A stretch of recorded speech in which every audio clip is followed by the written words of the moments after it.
IPL 2025 के mega auction के लिए जो सबसे ज़्यादा स्टिफ रूल्स बनाए गए हैं ना, वो बनाए गए हैं फॉरेन प्लेयर्स के लिए। हुआ ये है कि आईपीएल के अंदर जितनी भी 10 फ्रेंचाइजीज हैं ना, उन्होंने मुश्तरका तौर पर शिकायत की कि यार भैया ये फॉरेन प्लेयर्स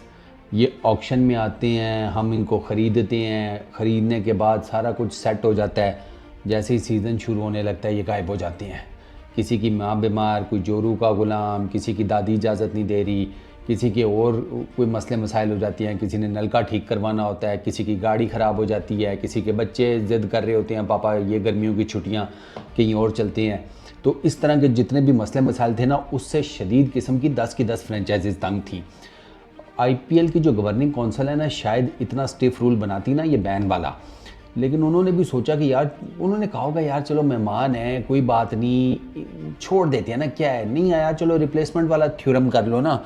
लेकिन वो होता तब जब 1-2 फ्रेंचाइजीज होती हैं, 3-4 हो जाती हैं, यहाँ 10 की 10 को लाले पड़े हुए थे। ये हैंड जो है कि भैया आप परचेज़ कर लो और उसके बाद अगला सीज़न से पहले एकदम गायब, ये 10 के 10 फ्रेंचाइजीज के साथ ये हैंड हो चुका है। तो वो तो तपे हुए थे, उन्होंने कहा नहीं भैया कोई बनाओ जिसे कहते हैं स्टिफ किस्म का रूल। अब मिसाल के तौर के ऊपर इंग्लैंड के प्लेयर्स तो सबसे ज़्यादा ये कर चुके हैं। गस एटकिंसन ले लो,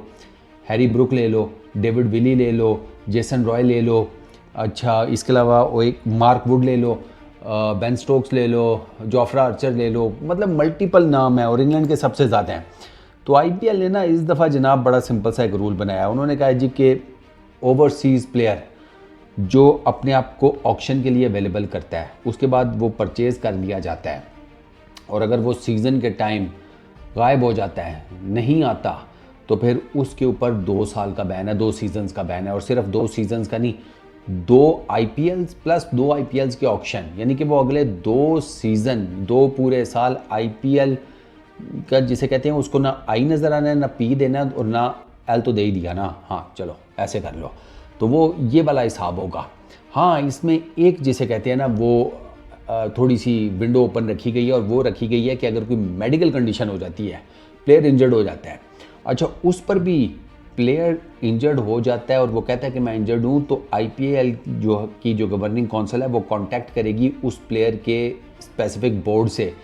मसलन इंग्लैंड का कोई प्लेयर है, वो कहता है जी मैं इंजर्ड हो गया हूँ, मैं नहीं आ सकता, उस इंग्लैंड क्रिकेट बोर्ड से आईपीएल की गवर्निंग काउंसिल वो राब्ता करेगी, पूछेगी ये कह रहा है मैं इंजर्ड हूँ, ऐसी बात है, वो कह देंगे जी हाँ ऐसे ही है, ये इंजर्ड है, तो फिर उसकी बचत है, वरना कोई बचत नहीं है, वरना सीधा सीधा जिसे कहते हैं बैन है।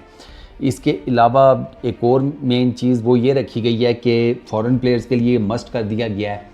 कि वो मेगा ऑक्शन के लिए अपने आप को अवेलेबल करेंगे। कोई फॉरेन प्लेयर अगर मेगा ऑक्शन के लिए अपने आप को अवेलेबल नहीं कर सका, तो फिर वो मिनी ऑक्शंस में भी नहीं नज़र आएगा। प्रॉब्लम ये हो रही थी कि मिनी ऑक्शंस में आपको पता है थोड़ा सा ज़रा हिसाब किताब टाइट होता है, पर्स का, परचेज़ का, ईच एंड एवरीथिंग। अब उसमें ना फॉरेन प्लेयर्स आकर मोटी रकम बटोर जाते थे, उनके एजेंट्स भी गेम में डालते थे, जाहिर सी बात है, तो वो जो प्लेयर्स थे ना वो बड़ी मोटी रकम बटोर जाते थे, जिसकी जो सबसे बड़ी एग्जांपल है वो कोलकाता नाइट राइडर्स की आईपीएल 2024 के लिए जो परचेज़ है मिच स्टार्क की, वो जिसे कहते हैं मिच स्टार्क गया था ना कितना 24-25 करोड़, और सनराइजर्स हैदराबाद ने जो पैट कमिंस को परचेज़ किया था मिनी ऑक्शन में 20 करोड़ के 21 करोड़ समथिंग, ये उसकी प्राइम एग्जांपल हैं। तो अब जो फॉरेन प्लेयर मेगा ऑक्शन में नहीं होगा ना, तो मेगा ऑक्शन से ऑनवर्ड जो मिनी ऑक्शन होंगी वो उसमें भी नज़र नहीं आएगा। ये भी जिसे कहते हैं एक बड़ा स्ट्रिक्ट किस्म का रूल बनाया गया जस्ट टू मेक श्योर कि पैसों का जो हिसाब किताब है ना वो ज़रा ठीक ठाक किस्म का रखा जाए। तो वो अपने आप को बिन दोनों को, इनको ना फॉरेन प्लेयर्स को वो रखना पड़ेगा ऑक्शंस में अवेलेबल, मेगा ऑक्शन में। अब फॉरेन प्लेयर्स का जारी बात है यार, उनका नाम शाम तो है, सारा कुछ है, अच्छा प्लस उनके जो रिटेंशन और highest auction price mega auction के टाइम, मिनी ऑक्शन के टाइम, उसके लिए भी डिफरेंट किस्म के ना आईपीएल ने थोड़े रूल ऊपर नीचे किए हैं।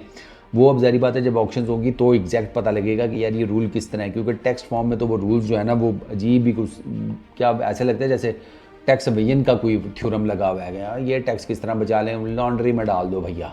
लॉन्ड्री करवाई थी 1 करोड़ रुपए की, हाँ सीधी सी बात है। तो वो अजीब व गरीब से हैं, ये मैं टैक्स अवेजन को की नहीं है, वैसे ही आपको ना ज़रा एक सादा मिसाल के हिसाब से समझा रहा हूँ। तो ये जो फॉरेन प्लेयर्स हैं ना, उनको ठीक ठाक किस्म का डंडा दिया इस दफ़ा आईपीएल ने, क्योंकि ज़ाहिर बात है 10 की 10 फ्रेंचाइजीज तंग थी। फ्रेंचाइजीज वालों ने कहा होगा ना कि भैया अब हमारे लिए थोड़ी आसानी करो, तो वो फिर आईपीएल वालों ने कहा कि ठीक है आसानी करेंगे।